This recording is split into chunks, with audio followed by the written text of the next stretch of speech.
Vamos a continuar entonces con las ponencias para el día de hoy y vamos a seguir ahora con Cristian Loaiza. Él viene de la Universidad Federal de Pará, Brasil, y su ponencia se titula Low Density Steel Cutting Manufactured by Cold Wire Gemau Process.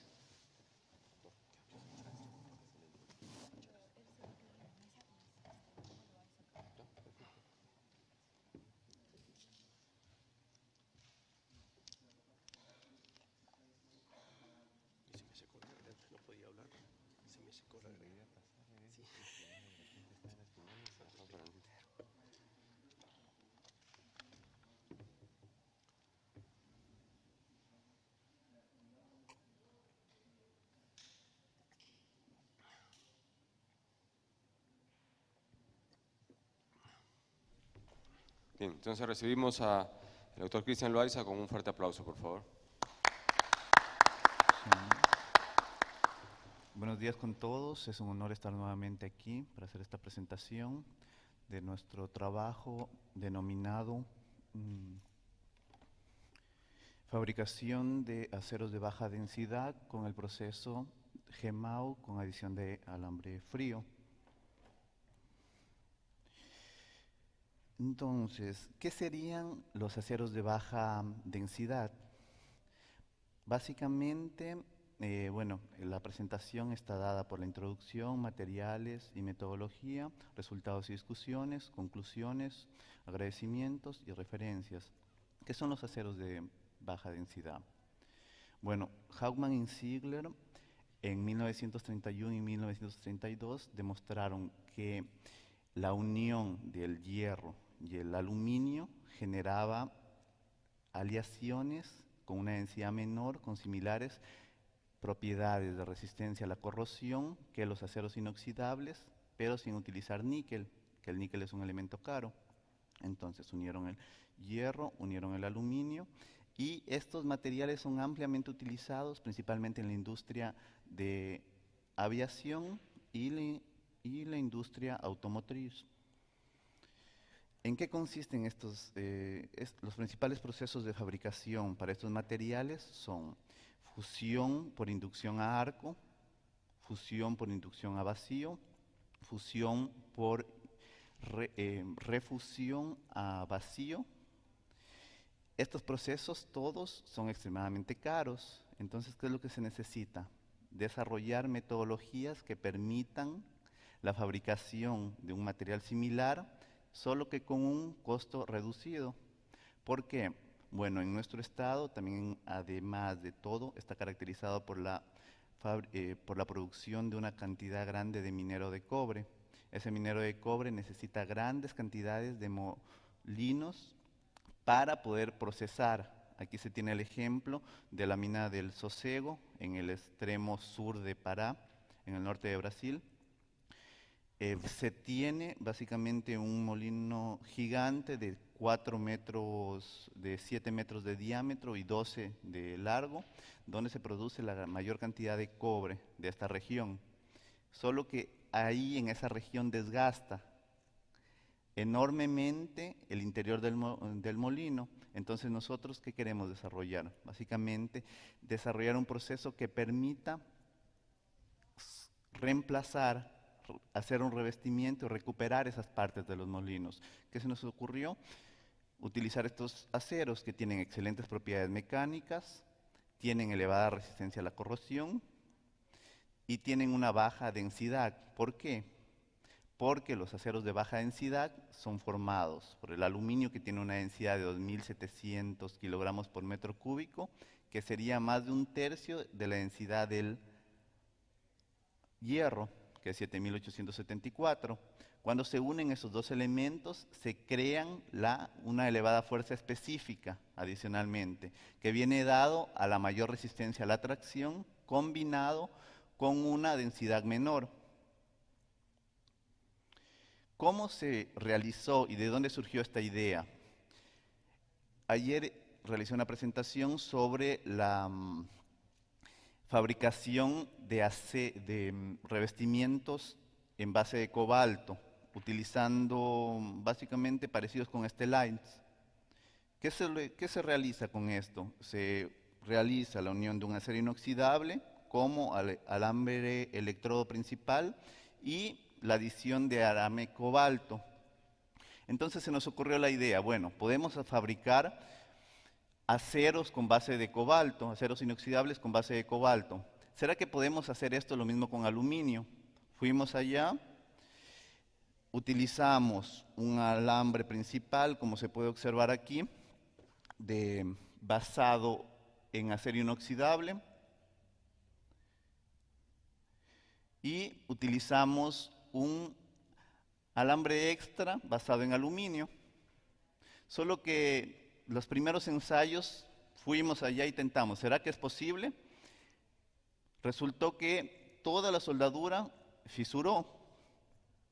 Entonces, ¿pero cómo se puede, por qué fisuró? Fuimos a la literatura, vimos que la cantidad de aluminio que debe tener tiene un límite, que es máximo de 10% en relación al hierro. Entonces realizamos esos porcentajes. Realizamos de nuevo la soldadura, de nuevo tuvo el problema de fisuró. Entonces realizamos un cambio en los parámetros. Cambiamos los parámetros, disminuimos la energía y aumentamos la velocidad de soldadura. Con ese cambio en los parámetros, aumento de la velocidad de la soldadura, se consiguió realizar una soldadura con un mejor aspecto superficial y unas mejores características en sí. Entonces, ¿en qué consiste el proceso de alambre frío? Entonces, tenemos una fuente de soldaje dura, normal, tenemos una fuente de alimentación y el proceso de alambre frío solo tiene la adición de una fuente extra de alimentación, que sería en este caso la fuente el alimentador extra que se fue utilizado para adicionar aluminio. En esta imagen más de cerca se puede observar cómo el alambre electrodo genera el arco y el alambre de aluminio que nosotros estamos utilizando ingresa como alambre adicional, sin una fuente adicional. Y eso fue muy importante porque el día de ayer el profesor Williams presentó un trabajo sobre la manufactura aditiva.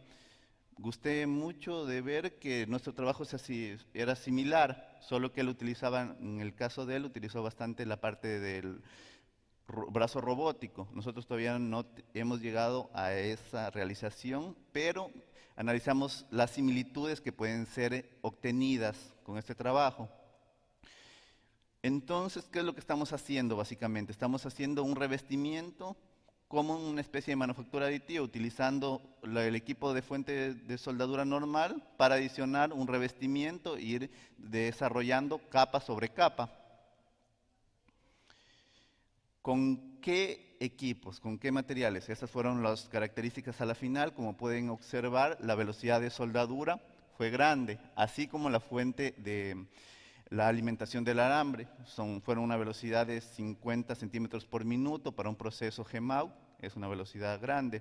Y adicionalmente se utilizó una velocidad de alimentación de 16 metros. ¿Para qué? Para que la relación a la hora de introducir el porcentaje de alambre frío, esa relación provoque que el aluminio se ingrese directamente en la poza de fusión sin tener tiempo de él evaporar antes, debido a la gran cantidad de energía y temperatura que tiene el arco.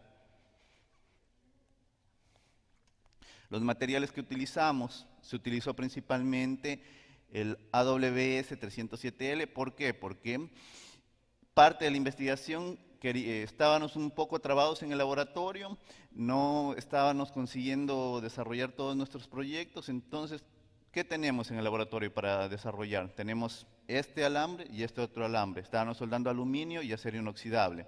Bueno, vamos a unir esos dos, que es lo que tenemos para desarrollar la investigación, que es como el paso. No necesariamente porque no se tienen los recursos, en ese momento vamos a quedarnos parados, vamos a continuar las investigaciones con lo que tenemos. Y resulta que dio unas características que nosotros consideramos fueron buenas. ¿Por qué? Porque teóricamente en un inicio vamos a tener estos porcentajes de hierro, aluminio, cromo, níquel. A la hora de incorporar, de hacer una adición con una velocidad de 40% de adición de alambre frío, se disminuye la cantidad de hierro y se incrementa la cantidad de aluminio. Automáticamente, sin tener que fabricar un alambre adicional, solo haciendo la mixtura, la unión, la mezcla, con las fuentes que tenemos, sin generar costos adicionales y sin necesidad de fabricar un alambre que de otra manera nos hubiese resultado en un costo mucho mayor. Entonces obtuvimos estas densidades teóricas por el momento en este trabajo que estamos presentando. La densidad de cada elemento se puede ver en la columna al lado. Como resultados, ¿qué es lo que se hizo primero? Queríamos ver, ¿existía alguna mudanza en la microestructura? Bueno, esta es la microestructura del 307. Tiene una estructura de base austenítica, como es normal. Se pueden observar todas las características de un acero inoxidable. Y ya, cuando adicionamos alambre frío, ¿qué pasó? En la superficie se obtuvo una estructura similar. Sin embargo, se puede ver austenita en el contorno de grano y austenita alotromórfica. Pero la estructura, si regresamos para ver, es similar. En la superficie del cordón, nosotros decimos, bueno, vamos a continuar analizando. Analizamos en el interior del cordón y ahí la estructura cambia completamente. Se tienen granos epitaxiales que con una dirección preferencial hacia la superficie del cordón de soldadura. Entonces, ¿qué es lo que se tiene? Entonces, da para percibir aquí cómo los granos van creciendo hacia la superficie del cordón. En esta región se tiene unas características similares al acero inoxidable sin la adición de aluminio. Sin embargo, en el centro la microestructura cambia completamente. Entonces, ustedes pueden observar las diferencias en la dureza, la microdureza que tiene el material. En la superficie, donde tiene una estructura similar al acero inoxidable, se tiene una menor dureza. Ya en el centro, donde la microestructura cambia para crecimiento epitaxial, la dureza se incrementa. Pero ¿en cuánto se incrementa esa dureza? Se incrementa en torno de 540 Vickers. Bueno, yo puedo acrecentar dureza, pero eso no necesariamente me indica que el material esté siendo favorable. ¿Qué es lo que posteriores estudios nos demostraron? Bueno, las características, además de acrecentar dureza, de incrementar esa dureza, simplemente que el material tiene mejores propiedades. Esto no lo estamos mostrando en este estudio, pero posteriores estudios nos demostraron esto. Nos disminuyó la densidad, nos está incrementando la resistencia a tracción en los porcentajes que se encuentran en la literatura. Entonces estamos consiguiendo con un método sencillo conseguir una aleación que tiene menor densidad y mayores propiedades mecánicas, con materiales que teníamos en el laboratorio, sin necesidad de comprar. Cuando realizamos la comparación con los elementos que se tienen en la literatura, se tiene un estudio de King y King en 2015, ellos fabricaron un acero que ellos denominaron acero de ultra elevada fuerza específica. ¿Por qué? Porque ese tipo de acero tiene propiedades similares a las del titanio, pero 10 veces más económico. Solo que ellos realizaron un tratamiento térmico. El tratamiento térmico, que fue por 2 minutos con una tasa de enfriamiento de 30 grados centígrados por segundo, determinó que este material tenga, en primer lugar, una dureza de 516, una resistencia última de 1548 y una densidad de 6.820 kilogramos por metro cúbico. Cuando se hace la relación de dividir la resistencia última para la densidad, se obtiene la resistencia última específica. Esa resistencia última específica es de 227. Si se lo compara con el aluminio tiene, el titanio tiene 256. Sin embargo, la densidad del titanio es 4430. Entonces, estos estudios que fueron recientes, nos pueden determinar cómo, a pesar de con un método que ellos crearon, consiguieron elaborar un acero de elevada fuerza específica, con una densidad relativamente baja.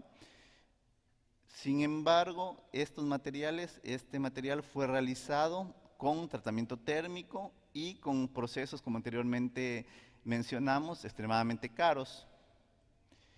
¿Qué es lo que hicimos nosotros? Mezclamos una liga de aluminio, una aleación de aluminio, densidad, fuerza última de 186 y una aleación de titanio, un acero inoxidable, con una resistencia última de 627. En la hora que se combinó, se obtuvo una dureza media de 490, similar a la obtenida por los investigadores en 2015, superior al titanio y con una resistencia última estimada de 1470, dando una fuerza específica estimada de 198. Posteriores estudios nos demostraron que esos valores están próximos a eso. ¿Qué es lo que nos indica esta parte de acá? Que en este trabajo obtuvimos características similares al titanio y a los aceros que están siendo desarrollados en los últimos años, sin tratamiento térmico, solo realizando un cordón que puede ser utilizado para la fabricación de revestimientos. Cuando se lo compara con los materiales, solo en la parte de dureza, que fue la principal medición realizada, se puede observar cómo la unión de estos dos materiales nos permite llegar a rangos, al límite, alturas de aproximadamente los mejores materiales que están siendo desenvolvidos actualmente.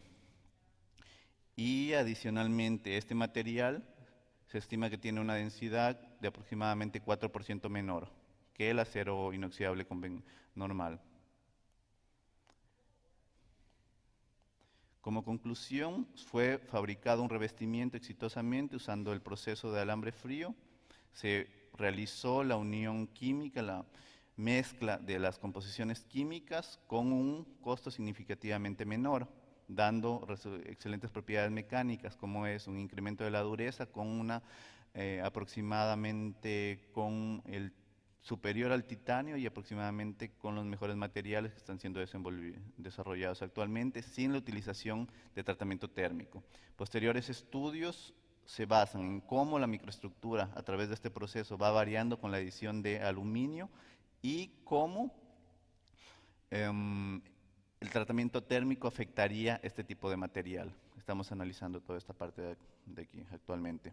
Los agradecimientos a las CAPES, a la Universidad Federal de Pará, al CNPq, al Grupo de los Estados Americanos y especialmente al Laboratorio de Caracterización de Materiales Metálicos.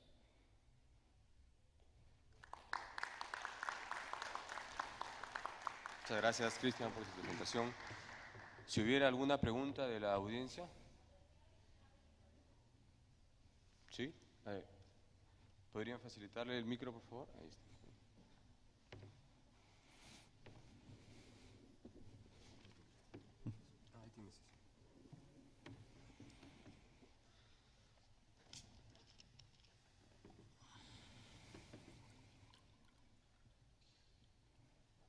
Buenos días. Tengo una pregunta.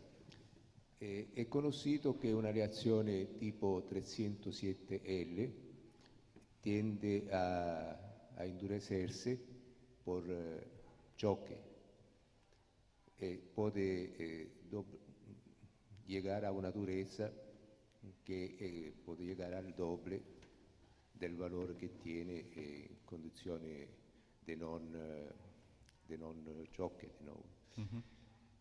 Ora, l'applicazione di questa leazione 307L incontra praticamente applicazione proprio per questa proprietà di volversi massa dura quando è sommettida a sforzo de desgaste por choque, por presión.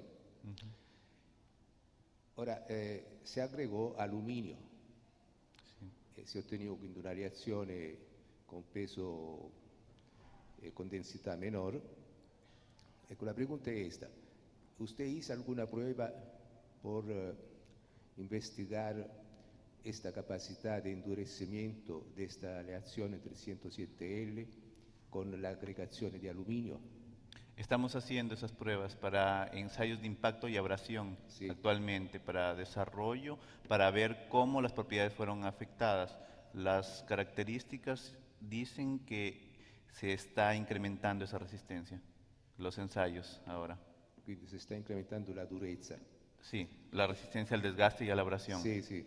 En consecuencia se tiene un endurecimiento, que se dice, por trabajo también. Sí. Entonces tenemos, el material se hizo la prueba, esto no fue como parte del trabajo, pero se hizo con el 307. El 307 incrementa la dureza a medida que se hace un ensayo de impacto y abrasión. Sì.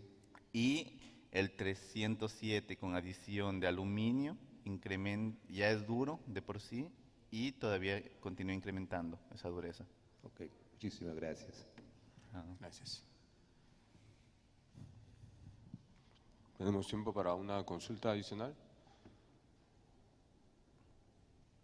Me gustaría hacer una pregunta. ¿Tienes información acerca de cómo va variando la composición química de tu recubrimiento desde la superficie hacia el interior? Hicimos EDS, sí. Espectroscopía a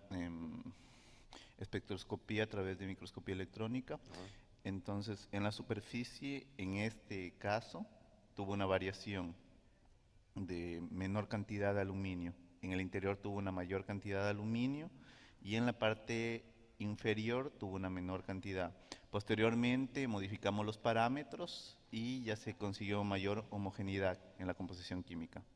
Okay. Pero eso es un acero, porque le llaman ustedes acero de baja densidad. Sí, es no conocido es una como, aleación de aluminio, como acero de baja densidad. Cuando usted tiene la composición de hierro, manganés, aluminio y carbono, se conoce como acero de baja densidad. Incluso son conocidos los triplex, que son comúnmente, como se conocen, como aceros triplex. Solo que en este caso, como fue un trabajo inicial, nosotros comenzamos con una menor cantidad de manganés y adicionalmente con cromo y níquel. del material de... Entonces varían las características. Okay. ¿Ya? Yo tengo una pregunta. ¿Y el ancho de la soldadura que hicieron ustedes, cómo varía la composición? ¿Es bastante uniforme? ¿En el ancho de la soldadura? Sí. Hemos hecho de superior hasta inferior. Okay. Sin embargo, en el ancho como se hizo un mapeamiento de lo que es los revestimientos, en realidad se hizo un mapeamiento por dureza, entonces ese mapeamiento no nos determinó que tenga mayores variaciones y la microestructura se mantiene similar. Entonces lo que nos lleva a que si la microestructura se mantiene, la dureza no cambia, probablemente la composición química se mantenga. Gracias. Una última pregunta. Sí.